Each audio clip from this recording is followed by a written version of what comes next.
ಎಲ್ರಿಗೂ ನಮಸ್ಕಾರ. ಇವತ್ತು ತುಂಬ ವಿಶೇಷವಾದ ಒಂದು ಬಿಸ್ಕೆಟ್ಟು ಮನೆಯಲ್ಲೇ ಮಾಡೋವಂಥದ್ದು, ತುಂಬ ಕ್ರಿಸ್ಪಾಗಿ ಕ್ರಂಚಿಯಾಗಿ ಇರೋವಂಥದ್ದು. ಇದಕ್ಕೆ ಒಂದು ವಿಶೇಷ ಅಂತಂದರೆ ಮೈದಾನ ಬಳಸಿಲ್ಲ. ಬೇಕ್ರಿನಲ್ಲಿ ನಿಮಗೆ ಏನು ಬಿಸ್ಕೆಟ್ ಸಿಗುತ್ತೆ ಅದೇ ರೀತಿಯಾಗಿ ಇರುತ್ತೆ. ಅದರ ಟೆಕ್ಸ್ಚರು, ರುಚಿ ಎಲ್ಲವೂ ಕೂಡ ಹೇಗೆ ಮಾಡೋದು ಅಂತ ನೋಡೋಣ. ಒಂದು ಜರಡಿಗೆ 1 ಕಪ್ನಷ್ಟು ಗೋಧಿ ಹಿಟ್ಟನ್ನು ಹಾಕ್ಕೊಂಡಿದ್ದೀನಿ. ಈ ಗೋಧಿ ಹಿಟ್ಟು ನಾರ್ಮಲ್ಲಾಗಿ ಚಪಾತಿಗೆ ಉಪಯೋಗಿಸ್ತೀವಲ್ಲ, ಅದೇ ಗೋಧಿ ಹಿಟ್ಟನ್ನು ಒಂದು ಜರಡಿ ಆಡ್ಕೋತಾ ಇದ್ದೀನಿ. ಇದರ ಜೊತೆಗೆ ಅರ್ಧ ಕಪ್ನಷ್ಟು ಕಡಲೆ ಹಿಟ್ಟು, ಬೋಂಡಾ ಬಜ್ಜಿಗೆ ಬಳಸೋ ಅಂಥ ಒಂದು ಹಿಟ್ಟು, ಅದನ್ನು ಕೂಡ ಜರಡಿ ಆಡ್ಕೊಂಬಿಡೋಣ. ಯಾಕೆಂದರೆ ಸಣ್ಣ ಸಣ್ಣ ಉಂಡೆಗಳಿರುತ್ತೆ ಅದರಲ್ಲಿ. ಹಾಗಾಗಿ ಒಂದು ಸಲ ಜರಡಿ ಹಿಡ್ಕೊಂಡಾಗ ಒಂಥರ ಉದುರಾಗಿ ಬರುತ್ತೆ. 2 ಟೇಬಲ್ ಸ್ಪೂನಷ್ಟು ಚಿರೋಟಿ ರವೆ ಹಾಕ್ಕೋತಾ ಇದ್ದೀನಿ. ಎಲ್ಲವನ್ನು ಮಿಕ್ಸ್ ಮಾಡಿ ಇಟ್ಕೊಂಬಿಡೋಣ ಒಂದು ಕಡೆ. ಇದು ಒಂದು ತಯಾರಿ. ಈ 3 ಪದಾರ್ಥಗಳು ನಮಗೆ ಬಿಸ್ಕೆಟ್ ಮಾಡೋಕ್ಕೆ ಬೇಕು. 1 ಕಪ್ಪು ಅರ್ಧ ಕಪ್ನಷ್ಟು ಕಡಲೆ ಹಿಟ್ಟು, 2 ಟೇಬಲ್ ಸ್ಪೂನಷ್ಟು ಚಿರೋಟಿ ರವೆ. ಈಗ 3/4 ಕಪ್ನಷ್ಟು ಸಕ್ಕರೆನ ಮಿಕ್ಸಿ ಜಾರ್ಗೆ ಹಾಕ್ಕೋತಾ ಇದ್ದೀನಿ. ಪುಡಿ ಮಾಡ್ಕೋಬೇಕು. ಅದರ ಜೊತೆಗೆ ನಿಮಗೆ ಫ್ಲೇವರ್ಗೋಸ್ಕರ ಏಲಕ್ಕಿ ಹಾಕ್ಕೋಬೋದು, ಇಲ್ಲ ಕಲಿಸ್ಬೇಕಾದ್ರೆ ವೆನಿಲಾ ಎಸೆನ್ಸ್ ಕೂಡ ಹಾಕ್ಕೋಬೋದು. ನಾನಿಲ್ಲಿ 2ರಿಂದ 3 ಏಲಕ್ಕಿನ ಹಾಕ್ಕೊಂಡು ಈಗ ಸಕ್ಕರೆನ ಪುಡಿ ಮಾಡ್ಕೋತಾ ಇದ್ದೀನಿ. ಈಗ ಪುಡಿ ಮಾಡ್ಕೊಂಡಿದ್ದಾಗಿದೆ. ಇದಕ್ಕೆ ಸುಮಾರು 3/4 ಕಪ್ನಷ್ಟು ವಾಸನೆ ಇಲ್ಲದೇ ಇರೋ ಅಂಥ ಎಣ್ಣೆನ ಹಾಕ್ಕೋಬೇಕು. ಇಲ್ಲ ಅದರ ಬದಲಾಗಿ ನೀರಾಗಿರೋ ತುಪ್ಪ ಹಾಕ್ಕೋಬೋದು, ಇಲ್ಲ ಬೆಣ್ಣೆ ಕೂಡ ಹಾಕ್ಕೋಬೋದು.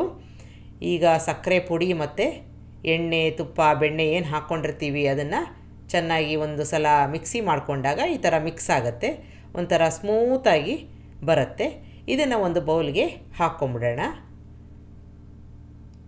ಈಗ ಈ ಮಿಶ್ರಣದ ಜೊತೆಗೆ ನಾವು ಈಗಾಗಲೇ ಜರಡಿ ಆಡಿಕೊಂಡು ಇಟ್ಕೊಂಡಿರೋ ಅಂಥ ಹಿಟ್ಟುಗಳನ್ನು ಹಾಕ್ಕೋಬೇಕು. ಈಗ ನಿಧಾನಕ್ಕೆ ಕಲಿಸ್ಕೋಬೇಕು. ಇದನ್ನು ಹಗುರವಾಗಿ ಕಲಿಸ್ಕೋಬೇಕು. ಚಪಾತಿ ಥರ ನಾದೋದು ಬೇಡ, ಬೆರಳಿನ ಸಹಾಯದಿಂದ ಬೆರೆಸ್ಕೋಬೇಕು. ಎಲ್ಲವೂ ಒಗ್ಗೂಡಬೇಕು ಅಷ್ಟೇ. ನಾವಿಲ್ಲಿ ನಾದಿ ಹಿಟ್ಟನ್ನ ಕಲಿಸ್ತಾ ಇಲ್ಲ, ಹಾಗಾಗಿ ಹಗುರವಾಗಿ ಕಲಿಸ್ಕೋಬೇಕು. ಇಲ್ಲ ಅಂತಂದರೆ ಮೃದುವಾಗಿ ಬರಲ್ಲ. ಈ ರೀತಿಯಾಗಿ ಮಾಡ್ತಾ ಹೋದಾಗ ನಿಧಾನಕ್ಕೆ ಎಲ್ಲವೂ ಚೆನ್ನಾಗಿ ಬೆರೆತ್ಕೊಂಡಿದೆ. ಈಗ ಒಂದಾಗಿ ಮಿಕ್ಸ್ಚರು ಬಂದಿದೆ. ಈ ಥರ ಸಾಫ್ಟಾಗಿ ಹಗುರವಾಗಿ ಇರಬೇಕು, ಆಗ ಬಿಸ್ಕೆಟ್ಗಳು ತುಂಬ ಚೆನ್ನಾಗಿ ಬರುತ್ತೆ. ಈಗ ನಾವು ಬಿಸ್ಕೆಟ್ ಮಾಡ್ಕೊಳ್ಳೋಣ. ನಾನಿಲ್ಲಿ ಒಂದು ಬಾಣಲೆನ ಇಟ್ಕೊಂಡಿದ್ದೀನಿ. ಈ ಬಾಣಲೆ ನಾನು ಸುಮಾರಾಗಿ ಎಲ್ಲ ಬೇಕ್ ಮಾಡೋಕ್ಕೆ ಉಪಯೋಗಿಸ್ತೀನಿ. ದಪ್ಪ ತಳದ ಒಂದು ಬಾಣಲೆ. ಅದಕ್ಕೆ ಒಂದು ಮುಚ್ಚಳ ಮುಚ್ಚಿ ಪ್ರೀ ಹೀಟ್ ಮಾಡೋಕ್ಕೆ ಬಿಟ್ಟಿದ್ದೀನಿ. ನಿಮ್ಮ ಹತ್ರ ಅವನ್ ಇದ್ದರೆ ಅದರಲ್ಲೂ ಕೂಡ ಮಾಡ್ಕೋಬೋದು. ಈಗ ಯಾವ ಸೈಜಿನ ಬಿಸ್ಕೆಟ್ ಬೇಕೋ ಅಷ್ಟು ಪ್ರಮಾಣದ ಮಿಶ್ರಣನ ತಗೊಂಡು ಒಂದು ಗುಂಡನೆಯ ಆಕಾರವನ್ನು ಕೊಡಬೇಕು. ಇದರ ಮೇಲೆ ನೀವು ಬೇಕಾದರೆ ಡ್ರೈ ಫ್ರೂಟ್ಸ್ ಕೂಡ ಹಾಕ್ಕೋಬೋದು, ಇಲ್ಲ ಮಿಶ್ರಣಕ್ಕೇನೆ ಬೇಕಾದರೆ ಡ್ರೈ ಫ್ರೂಟ್ಸ್ನ ಹಾಕ್ಕೊಂಡು ಮಾಡ್ಕೋಬೋದು. ಇಲ್ಲಿ ಇಡ್ಲಿ ಪ್ಲೇಟ್ನ ಉಪಯೋಗಿಸ್ತಾ ಇದ್ದೀನಿ.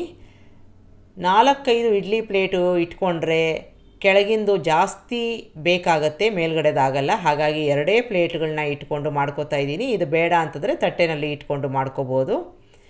ಈಗ ಬಾಣಲೆ ಚೆನ್ನಾಗಿ ಬಿಸಿಯಾಗಿದೆ. ಅದರಲ್ಲಿ ಇಡ್ಲಿ ಪ್ಲೇಟ್ಗಳನ್ನ ಇಟ್ಟು ಸುಮಾರು 25ರಿಂದ 30 ನಿಮಿಷ ಸಣ್ಣ ಉರಿನಲ್ಲಿ ಬೇಕ್ ಮಾಡ್ಕೋಬೇಕು. ಈಗ ಆಗಿದೆ.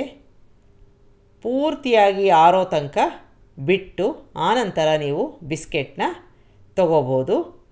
ಈಗ ಆರಕ್ಕೆ ಬಿಡೋಣ. ಸಂಪೂರ್ಣವಾಗಿ ಆರಬೇಕು. ಬಿಸಿನಲ್ಲಿ ಸ್ವಲ್ಪ ಮೆತ್ತಗಿದ್ದ ಹಾಗೆ ಕಾಣಿಸುತ್ತೆ. ತಣ್ಣಗಾಗ್ತಾ ಗಟ್ಟಿಯಾಗ್ತಾ ಬರುತ್ತೆ. ಈಗ ಪೂರ್ತಿಯಾಗಿ ಆರಿದೆ. ನೋಡಿ ಬಿಸ್ಕೆಟು ಎಷ್ಟು ತುಂಬ ಚೆನ್ನಾಗಿ ಬಂದಿದೆ. ಇದೇ ರೀತಿಯಾಗಿ ಮಿಕ್ಕ ಮಿಶ್ರಣದಿಂದ ನೀವು ಬಿಸ್ಕೆಟ್ನ ಮಾಡಿಕೊಂಡು ಸ್ಟೋರ್ ಮಾಡಿಕೊಂಡು ಕಾಫಿ, ಟೀ ಜೊತೆಗೆ ಎಂಜಾಯ್ ಮಾಡ್ಬೋದು. ಒಂದು ಸಲ ಮಾಡಿ ನೋಡಿ, ತುಂಬ ರುಚಿಯಾಗಿರುತ್ತೆ. ಬೇಗ ಕೂಡ ಮನೆಯಲ್ಲಿ ಆಗೋ ಅಂಥದ್ದು. ನಿಮಗೆ ರೆಸಿಪಿ ಇಷ್ಟ ಆದಲ್ಲಿ ಲೈಕ್ ಮಾಡಿ, ಶೇರ್ ಮಾಡಿ. ನಮಸ್ಕಾರ.